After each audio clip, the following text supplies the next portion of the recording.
coffee cups. Oh, sweet, sweet fulfillment! I'll break these down for you just as fast as I can.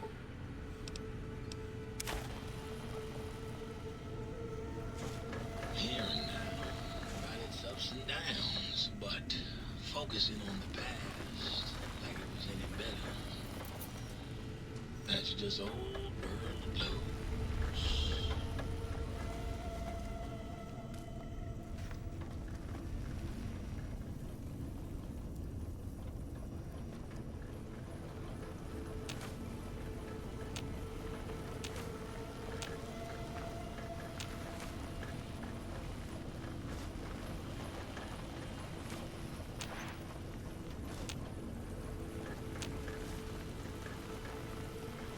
I'm so good, I might seed you just by looking at you. Well, hello.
Greetings, citizen.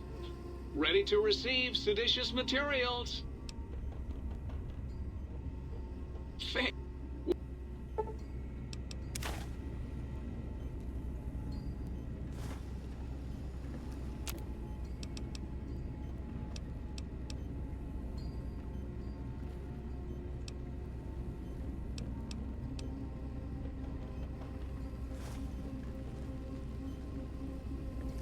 Might I be of service, sir? Very good, sir. Might I be of service, sir?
running out of floor space for my calculations.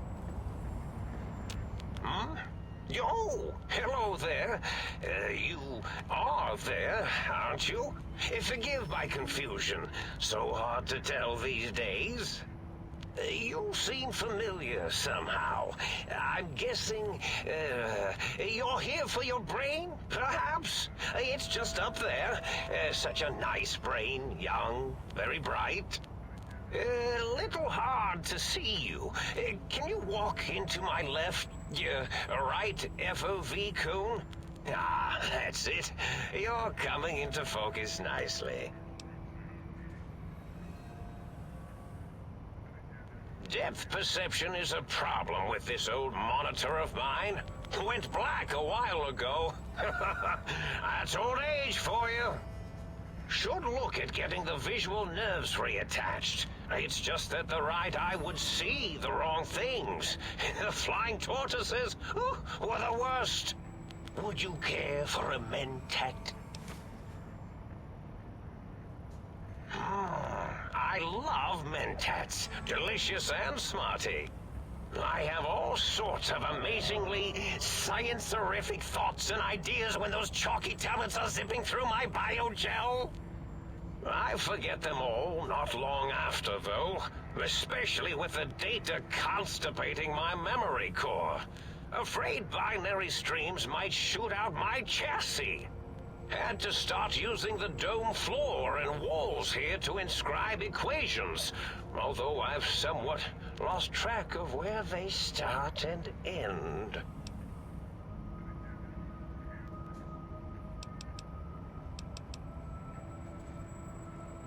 Really? That implies preconceived notions, theories, and a hypothesis about this meeting? Please extrapolate. What was I supposed to be like? After all, it might be worth a cognitive realignment if your theoretical Mobius is better than I. Oh, a variety of reasons. You're something of a homily. Anomaly? You're really quite special, and not in the cranially challenged way. You see, you are the most successful brain extraction experiment ever performed here at Big Mountain.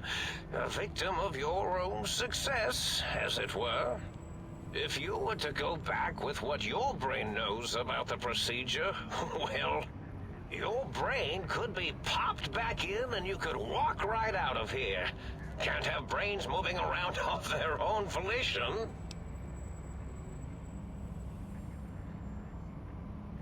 Now, that seems to be rather hormonal of you. Flight or fight response, you know. Hard to cut that out completely. Your brain is here, safe with me. We chat over mentats.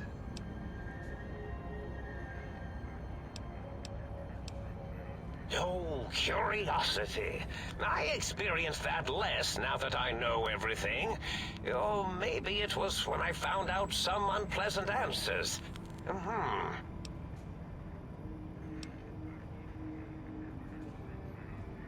The ghosts aren't real? That changes everything. Why, I can save my computing power for other perceptual impossibilities. Please be my guest. The receptor is there, and the side-switching wobbly bob, just turn that.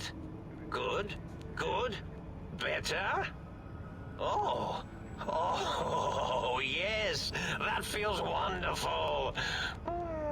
This is even better than my afternoon mentats break.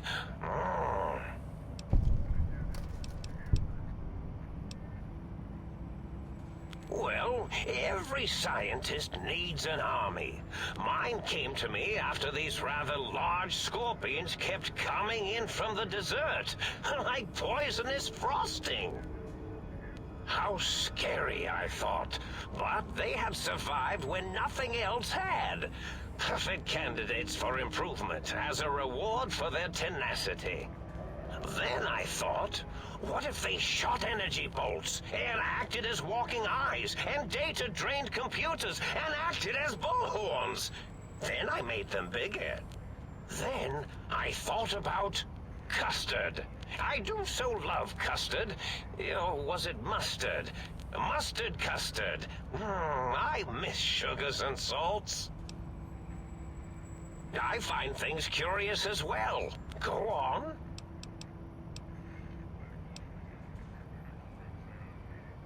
Oh, I was probably tripping hard on Psycho when I sent that.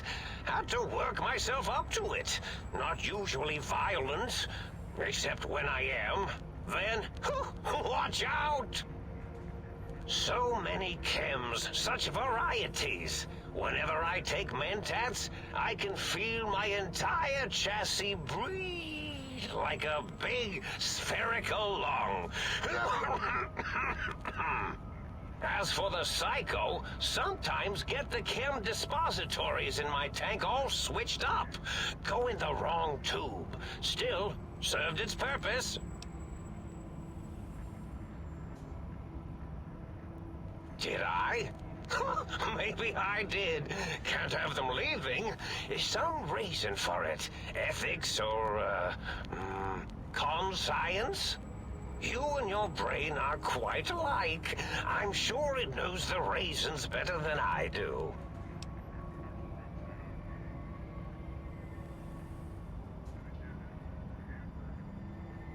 Dr. Mobius. Rather catchy, isn't it? It's my name, and my new name overwrote the old one. This name's as real as you or I. Although I believe your brain expressed similar incredulity at the nature of such an appellation. Someone's been watching too many old-world science fiction movies, it said. I believe it meant me.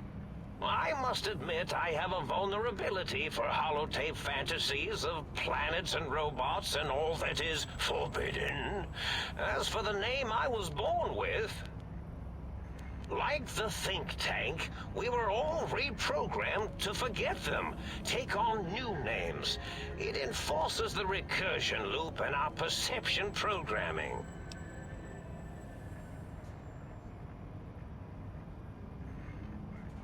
Now, trap is a rather harsh word, like excrement. Not an inappropriate word, but still rather harsh. But, yes, I did take some liberties with their programming. It's all right, they don't remember. I certainly didn't until you said trap, and then I said excrement, and then...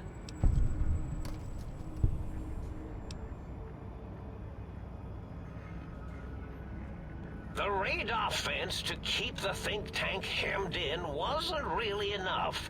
They keep testing things. They would have found a way to disarm it. I suspect I have Plan C's in place, but I may have coded myself to forget them, just in case. Probably very dangerous, lethal, or worse. So I had to do something else to keep them occupied here. Or as you like to say, trapped. I prefer to have several Plan Bs in case the A's fail.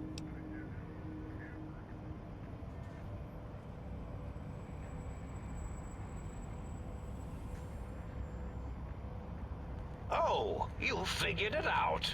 No pun intended. Dr. O, which is actually not his real name multiplied, since you can't multiply his real name in the first place. Ouroboros, Klein, they have all forgotten themselves.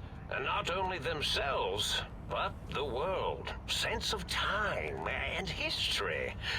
All that is left is what's here. I reprogrammed their chronometers, geometers, and cartography programs. This is now their world, here, Big Mountain. It was a merciful lobotomy, really, thinking back. They were my friends, but sometimes they would take things too far. And the world isn't ready for that kind of too-far thing-taking. That's my professional opinion, anyway. And I am told I was once quite professional.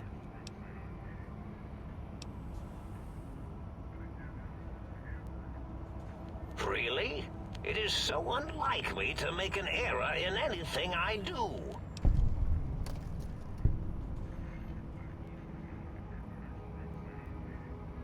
Well, it's simple. Despite their many failings, they are rather bright. They are the think tank for a reason. That I didn't change. Without something to distract them, make them afraid, they would simply deduce what had happened. And when they start deucing it up, then you came along, the final variable solved. They saw that their world was larger than they perceived. Bacteria, finally able to see its host.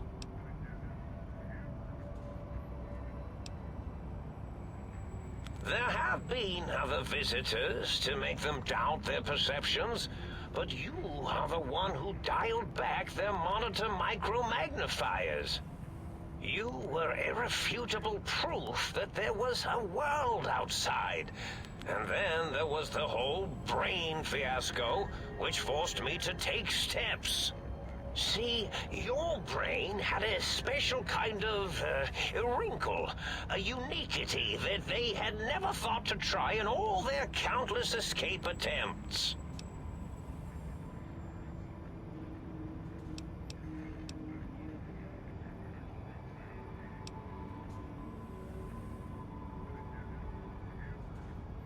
Yes, very good. I should have mentats ingest you instead of the other way around. Mentats. In any event, you showed up at the think tank, and because you had suffered a cranial injury in just the right place, bullets in the head are usually much more fatal, and yours was a light case of bullet headitis. But it was enough for the autodock in the sink to change its programming to fix the problem. And the brain extraction technology for once worked. That gave the think tank the knowledge its brains couldn't possess. With that knowledge, the procedure can be reversed. If they obtain that procedural data, they can use it to mush and modify their cranial cells into hosts to slip past the radar fence. I'm sure of it. And once they're off the reservation...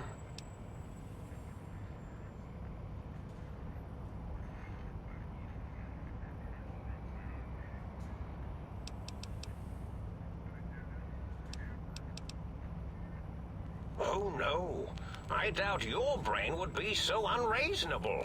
It already knows the trick of it, you see. Doesn't need to be in a host body at all. If you become friends or exist in an uneasy truce with weapons aimed at each other, it would unlock the fence for you. Well, once the think tank was dealt with, of course... Your brain is a responsible sort. Doesn't want mad scientists running around everywhere. Yes, I certainly wouldn't loop it on purpose. I am far too sophisticated to make such a childish error. Not much, except they contaminated Big Mountain and installed new ideas in the think tank. One caused a great deal of infrastructure damage with his brain and smartiness. Ruthless, that one. Played a little rough with the trains. But the last one was the most dangerous. Him, slipping away. That was almost as bad as the think tank escaping. The first one, the ruthless one who smashed up our toy trains, asked for weapons, power, items he could use to destroy a nation with force. The other asked a different question, and with it got the true answer about what makes nations and what breaks them. He spoke to the think tank to climb, showed them the flag of the old world, and it made them remember all of it. All that had happened. They shared things with him that they shouldn't. He now carries those ideas, that knowledge elsewhere.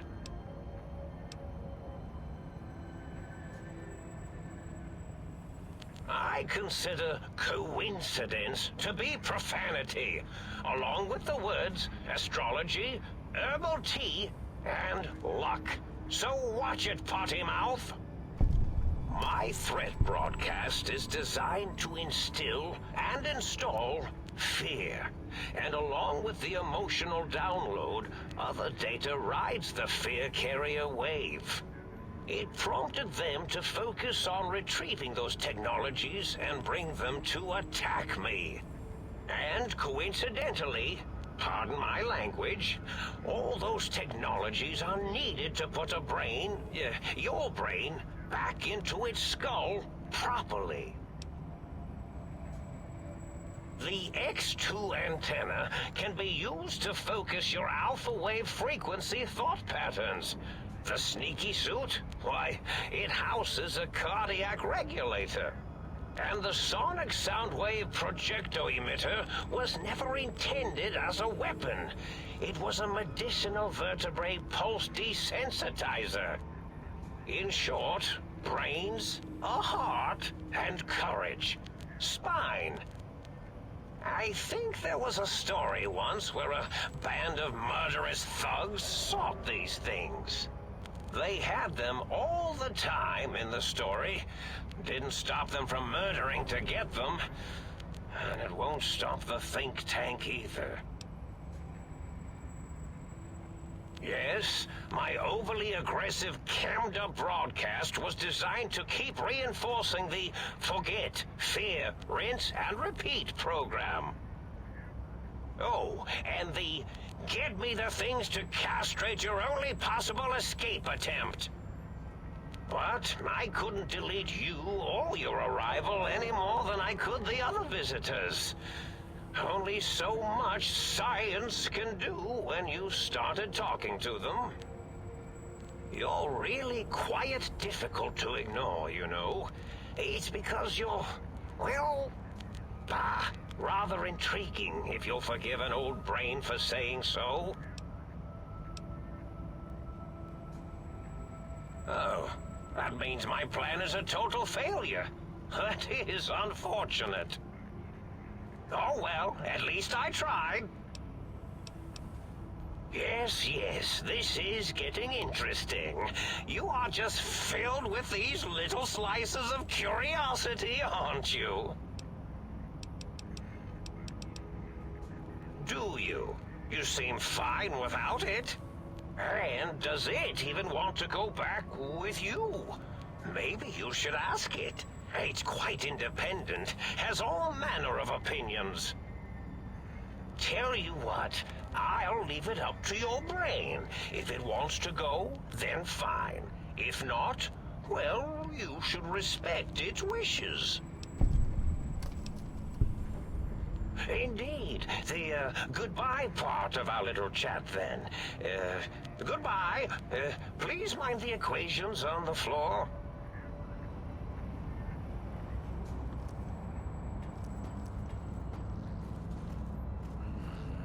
I'm running out of floor.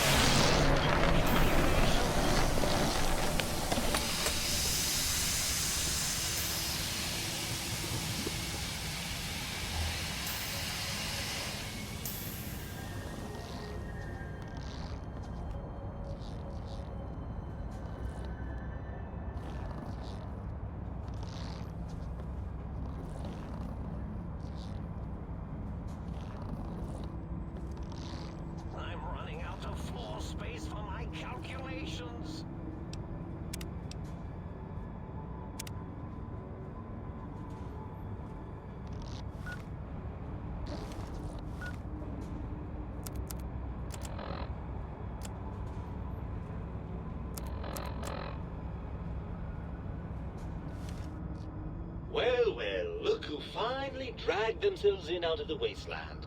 And where have we been? Crawling through pits of radioactive muck again?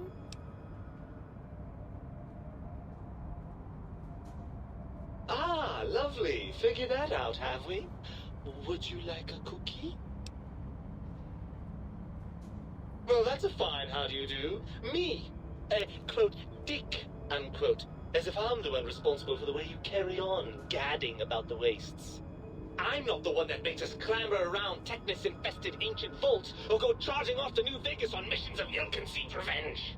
And have we forgotten who got us shot in the head and buried in a shallow grave? Do you think I enjoyed that little moment? I most certainly am not. I'm the seat of all reason and logic in our little partnership. All those feelings that motivate you, that sense of righteousness and that rush you get when you help someone, do you know where those come from? Glands. They come from glands. Free of the tyranny of your ape-like and primitive endocrine system, I can see how foolish your motives are.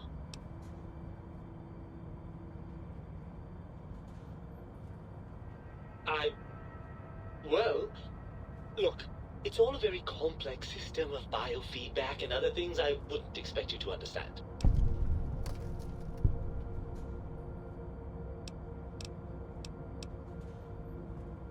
Fun? Fun? Is tetanus fun? Is rickets? What about sepsis, huh? Enjoy that, do we?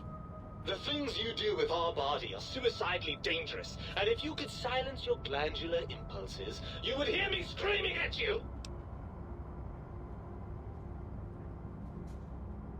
I'm not going to lie to you. The prospect is definitely not that appealing. Look at it from my perspective. Here I have peace, quiet, and safety. Well, barring the odd rogue scorpion.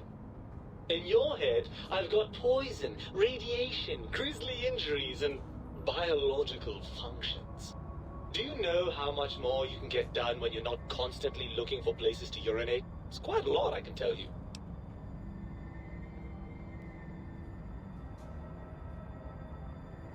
Overrated biological feedback. Believe me, you only feel that way because you've got all that meat. Oozing hormones.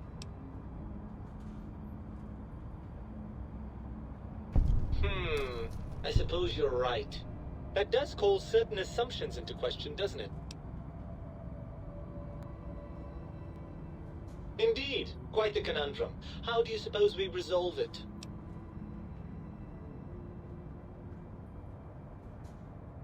I suppose there might be some advantage to that, yes. There's a chance that the reintegration would create some improved synergy between us.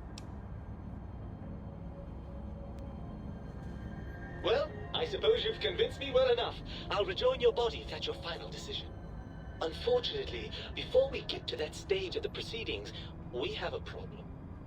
Even if I could settle myself back in your skull and reconnect all those pesky nerve endings, Dr. Mobius doesn't have the tools here. We would have to make use of Dr. Klein's lab, and I rather doubt the brains are inclined to share.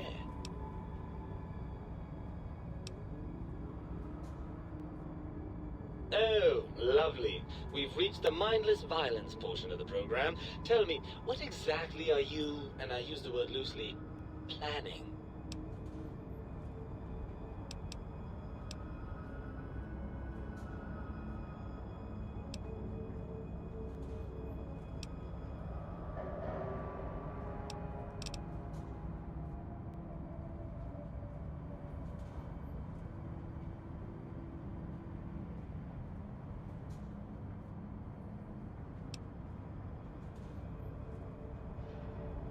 Oh, energy weapons, yes. I'd almost forgotten how much fun those are. How do we proceed then? Right. Look out, think tank. This brain is coming out of its jar. I suppose now that we're reunited, you'll want to fill your torso up with those other meaty parts the think tank took from us. Personally, I think your upgrades are quite a bit better. But now that I'm with you, the Sync's autodock can plug them back in no problem. Right then, off we go. Clyde will be in for a nasty shock when he realizes the pacification field won't work on a mind and body reunited.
The lobotomite returns. Our lobotomite.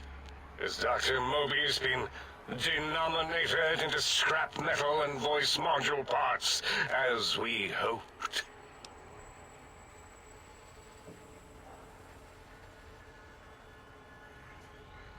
I recommend watching your tone with me, lobotomite.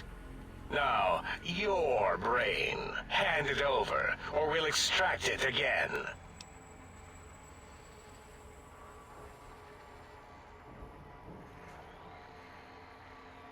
And what could we possibly have to speak about? You have the brain, we have the technology. All you must do is surrender. With it, we can finally leave this place. I cannot tell you how boring this place gets, chopping up the landscape and everything in it. And we have so many questions to ask your brain first. About this Mojave place. A fertile testing ground for our experiments.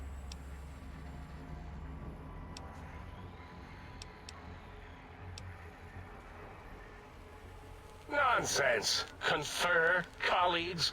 Those are two words I do not recognize. Dr. Klein, I must intersect. Please, do not harm the lobotomite. I'm not going to harm it. I'm going to dissect it until it's dead. Why the sudden intersection, Donna? I cannot stand a sweet breathing organism, breathing in and out to suddenly not breathe. We must keep it alive. For study. Slow study. Yala, these vocalized pauses are unlike you. What do you care? Klein, this lobotomite, it's a great sounding board. You respect ideology, right? This one's, well, it's got good ideas. Silence, Dr. O. This is a think tank decision. Save your objections until after I have decided our course of action. You know what, Klein? Stick a straw in your tank and suck yourself. Long and deep. And my name is Zero. Yeah, a big, fat zero with a slash through it. The slash as a designator of...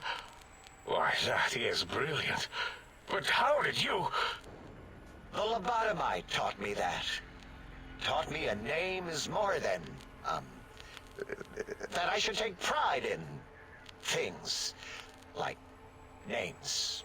And you know what? Forget it, Klein. I hate you. And your theory of brachial beam oscillation? The Chinese had it first, you copycat.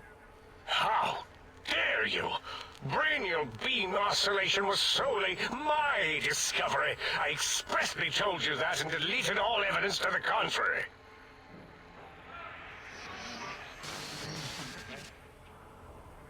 It's 2-8. Why are you acting like this? You've never refused to commit necessary surgery before. And this lobotomite needs its surgery.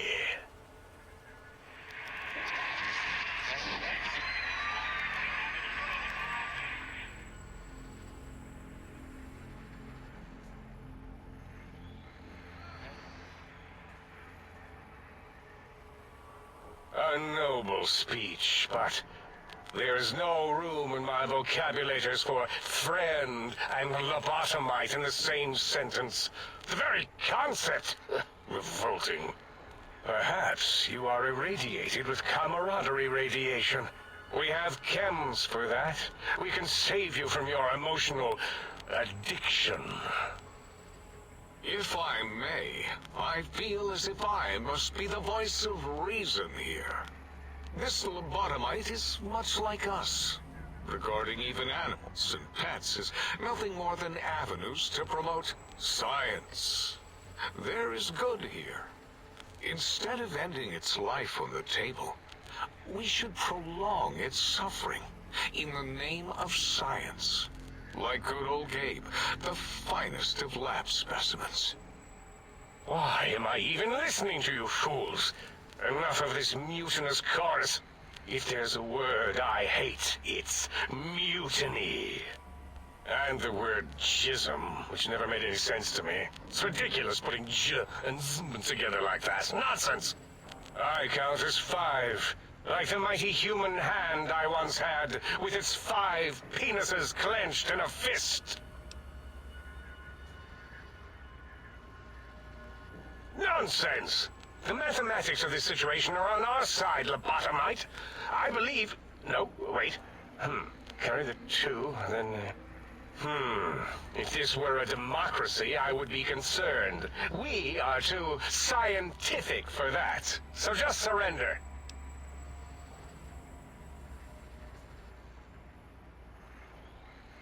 You dare use logic against me? That's no deal at all. There's a whole world beyond the crater, filled with ideas and possibilities. We could have escaped, seen it all for ourselves, tested it, prodded at it, made it squirm.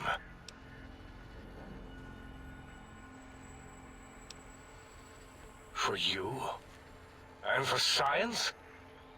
I have a strange sensation that I would like that. How odd. Very well, partner. The think tank is at your service as long as you do not destroy us.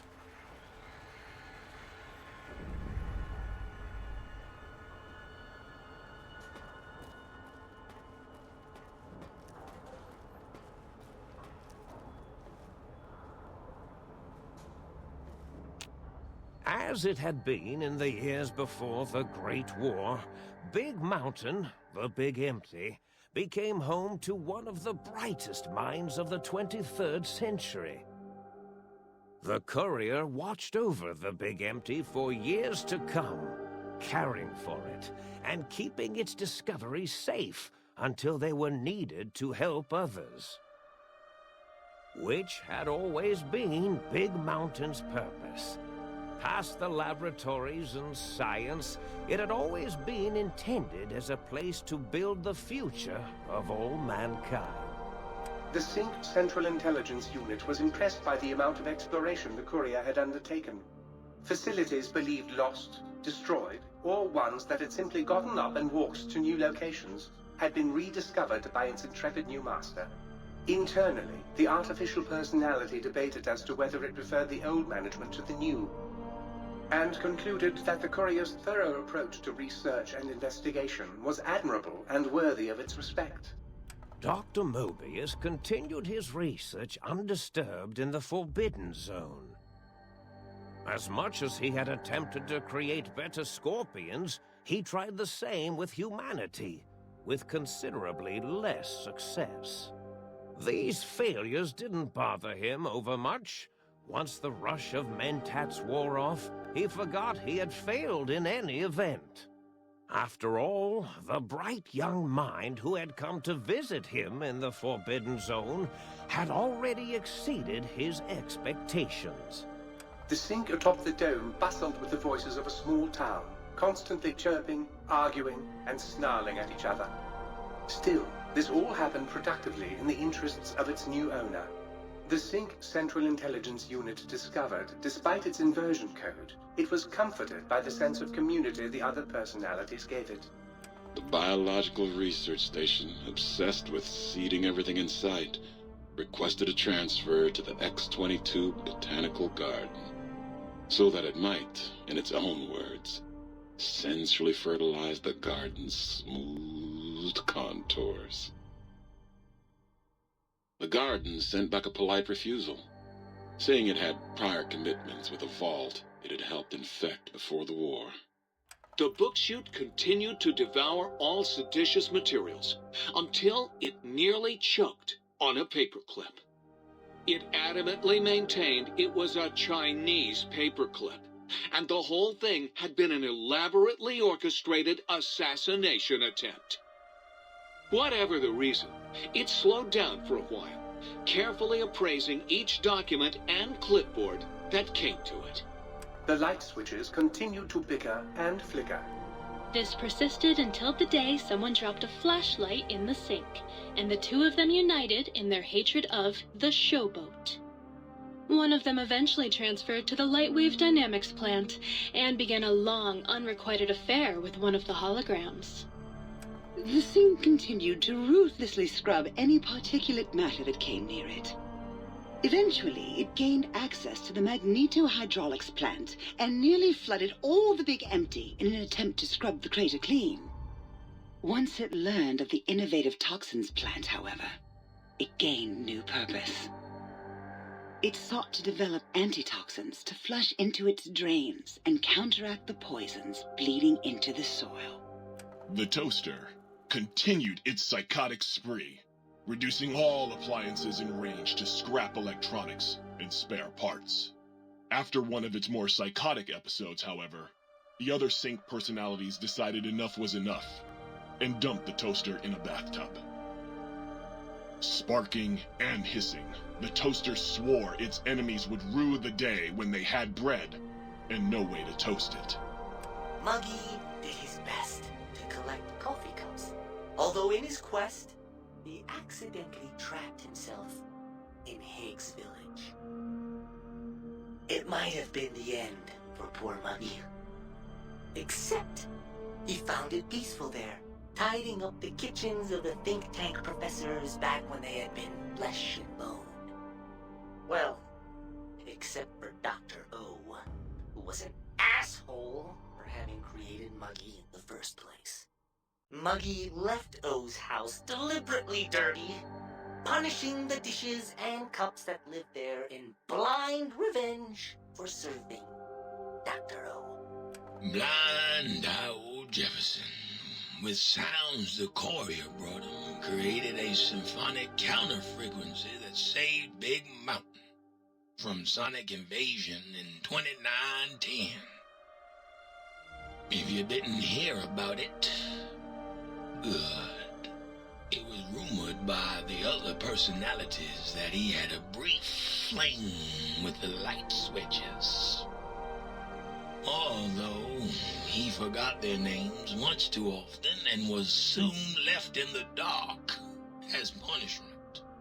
Autodoc, always gentle and methodical, kept sewing up the courier in all the right places when the skin split open from repeated wear and tear. The Autodoc was just glad to have purpose again. It heard its simpler brothers and sisters who got shipped to the Sierra Madre were bored out of their skulls in that toxic dead city. In time, the Autodoc found a way to deactivate the Y-17 trauma harnesses, releasing the corpses they had held prisoner for almost 200 years.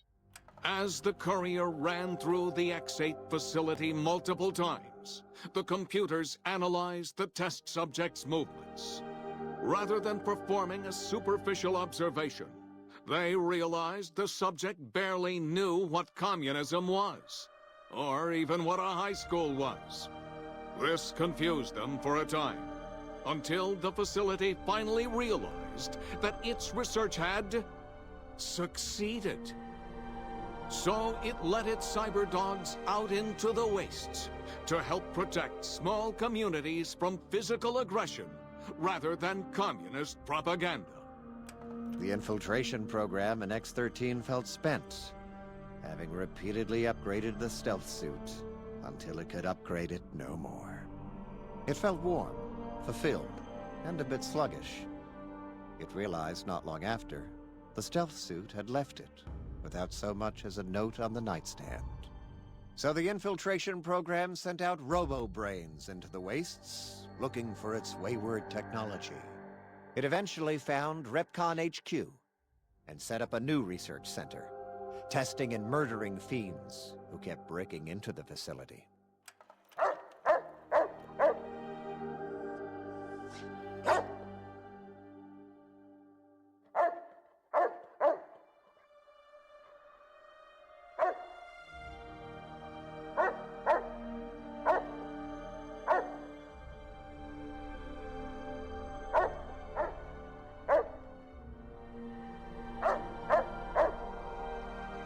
The courier, organs intact, continued onwards, a little less heavy of step, but with all the organs in the right places, as they should be. After all, brains can develop a life of their own when left to their own thoughts, and the courier's brain was more clever than most. Dr. Klein and the think tank remained alive, unaware of the world outside. They looped through their daily routine, none the wiser about the world beyond, although perhaps wiser was the wrong word.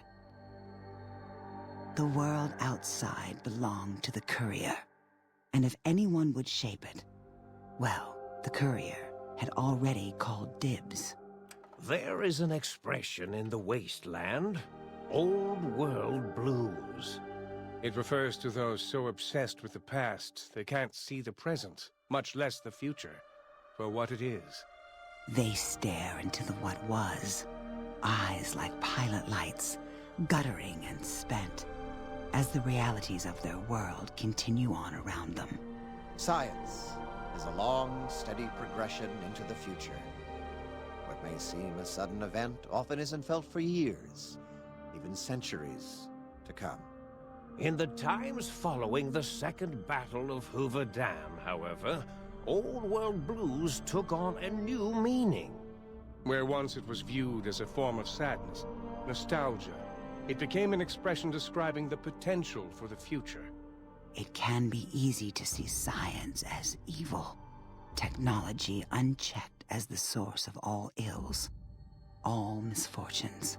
With the courier at the helm, science became a beacon for the future. There was old world blues, and new world hope. And hope ruled the day at Big Mountain. We could say more, but the stories in the Big Empty speak for themselves. Now armed with the transportal ponder, the courier could return to the dome at any time and crack open the secrets of the Big Empty one by one. The sink sat vigilant, waiting for its master to return, shoes covered in Mojave dust. Only one road yet remained, and it was one the courier had to walk alone.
I trust matters regarding your brain were resolved to your satisfaction. And rightly so, I should think.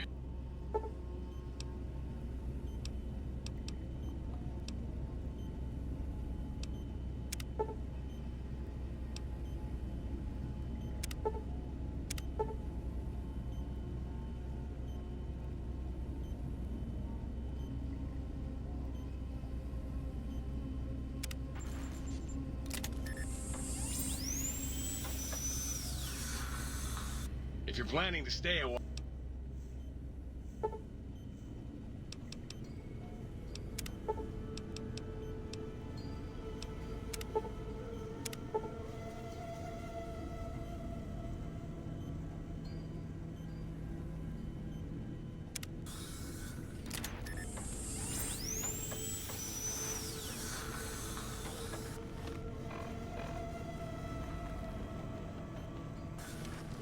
If you're planning to stay a while...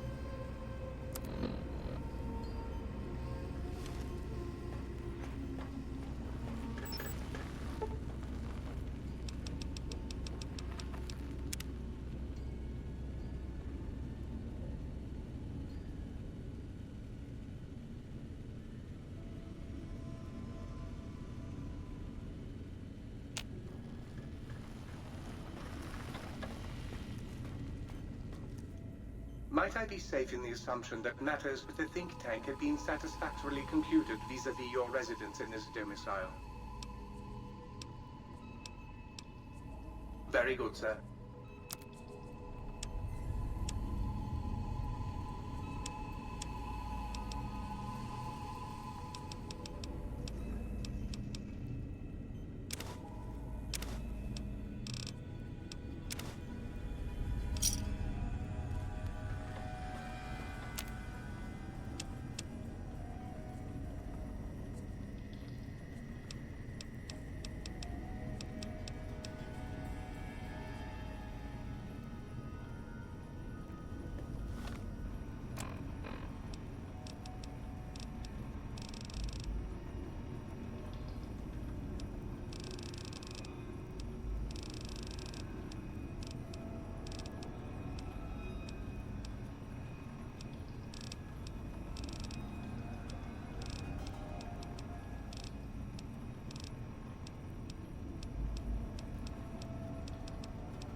Welcome back, stranger.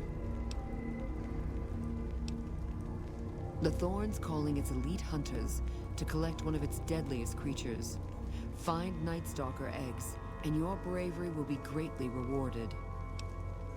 Nightstalkers are amongst the most fearsome beasts you'll ever face. They're also hard to find, but I know of a nest at a cave near Bitter Springs. Confident. I like that. So long, stranger.